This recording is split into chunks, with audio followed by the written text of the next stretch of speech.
राजस्थान का बजट आ चुका है और बजट भाषण शुरू होने से पूर्व पिछले साल की जो बजट कॉपी पटना गहलोत द्वारा शुरू किया गया उस पर काफ़ी कुछ बहस हुई, जिसके बाद बजट लगातार सुचारू हुआ। लेकिन इस बजट से लोग कितने खुश हैं और कितने नाखुश, ये सब जानते हैं दौसा की जनता। सरकार ने जो बजट पेश किया है, सबसे पहले तो मुख्यमंत्री जी जिन्होंने बजट पेश किया वो पुराना बजट 2022 का बजट पेश करने में गलती की। तो ऐसा मुखिया जो पुराने बजट को नए बजट में बनाकर पेश कर रहे हैं, शायद ये मुख्यमंत्री जी को भी ध्यान नहीं है, तो शायद अगले साल वो कैसे इस देश राज्य को चलाएंगे। उनको बजट पेश करने से पहले अपने सभी रिकॉर्ड चेक करना चाहिए। तो मैं तो ये मानता हूँ कि बजट लीकेज हुआ है और इसकी विश्वसनीयता ख़त्म हो गई इस बजट की। और राजस्थान सरकार ने जितनी भी घोषणाएं करी है वो सब रेवड़ी बांट रही है। पेपर लीक के मामले में सरकार ने कोई ऐसी योजना या ऐसा कोई नियम नहीं बनाया और राज्य में विकास जो अग्रसर है, कानून व्यवस्था के बारे में उन्होंने कुछ नहीं बताया।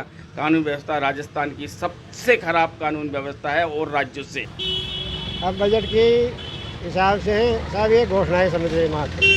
इसमें क्या है, जो ये रेवड़िया सी बट रही है, ये घोषणाएं जो कर रहे हैं उसको हम सोच ही समझते हैं, क्योंकि ये मात्र चुनावी घोषणाएं हैं। कि इसके लिए देखते हुए हम देखते हैं तो आजकल हमारे दौसा शहर के अंदर पानी की व्यवस्था भी नहीं है। न तो नगर पालिका की तरफ से कोई टैंकर आता है, न कोई नल आते हैं। 8 दिन में एक दिन सप्लाई होती है, कोई मात्र 30-25 मिनट होती है। और इसको देखते हैं परिवार की, उसको देखते हैं जानवरों से हम रखते हैं, तो जानवरों को भी पानी चाहिए पीने के लिए। चाहे गर्मी का मौसम है, जो इन दिनों में पानी की सप्लाई नहीं होती, गर्मी में क्या हाल होगा। ये एक चुनावी बजट है। इसमें दौसा को केवल एक नर्सिंग कॉलेज के अलावा कोई बड़ी सौगात नहीं दी गई है और एमएसएमई के तहत भी कोई बड़ा योगदान सरकार ने इस बार नहीं किया है। राजस्थान फूड जो प्रोसेसिंग स्कीम थी उसमें दौसा जिले को वरीयता प्रदान नहीं की है, जबकि ये एग्रीकल्चर इलाका है, यहाँ पे यूनिटें स्थापित होनी चाहिए थी। साथ ही यहाँ पे नए इंडस्ट्रियल एरिया की घोषणा नहीं की, क्योंकि जो हमारे दौसा में बापी एरिया है वो पूरा फुल हो चुका है। अब नया दौसा में इंडस्ट्रियल एरिया की आवश्यकता है, लेकिन वो कुछ दिया गया नहीं गया है।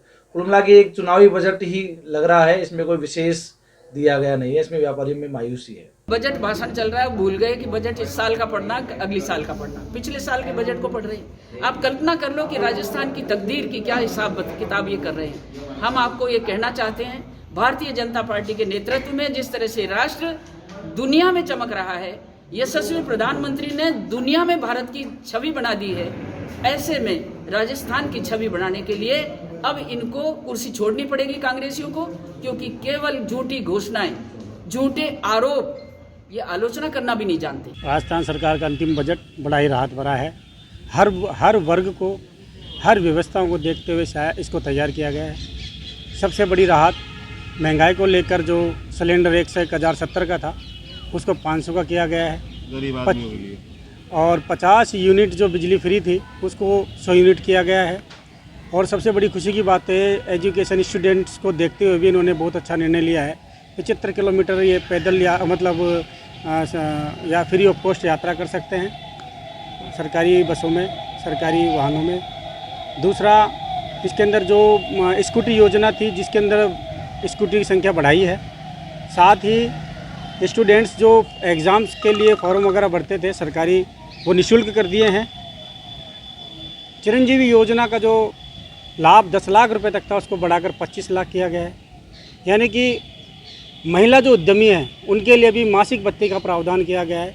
बड़ा ही सोच समझकर तैयार किया गया बजट है। सरकार फ्री की घोषणाएं करती है, हम कहते हैं फ्री की जगह इसको रेट कम कर दी जाए। पहला तो ये है। दूसरा, पानी एक मूलभूत समस्या है, उसको पानी को तो कोई भी फ्री नहीं कर रहा और बिजली को फ्री करता है। तो मेरा तो ये है कि पहले तो पानी के जो कनेक्शन है उनको फ्री करना चाहिए, पानी की सुविधा को माकूल करना चाहिए। बिजली की रेटें 50 से 100 कर दी। हम कहते हैं यूनिटें फ्री मत करो, आप उनकी रेटें कम कर दो। जैसे 50 यूनिट का ये टेरिफिक है, 100 का ये, 200 का ये, 500 का ये, और हर चीज़ फ्री दी जाओगे तो फिर पैसा आएगा कहाँ से देने के लिए। तो हम तो ये कहते हैं फ्री की चीज़ें कम दी जाए, उनका रेट कम कर दी जाए।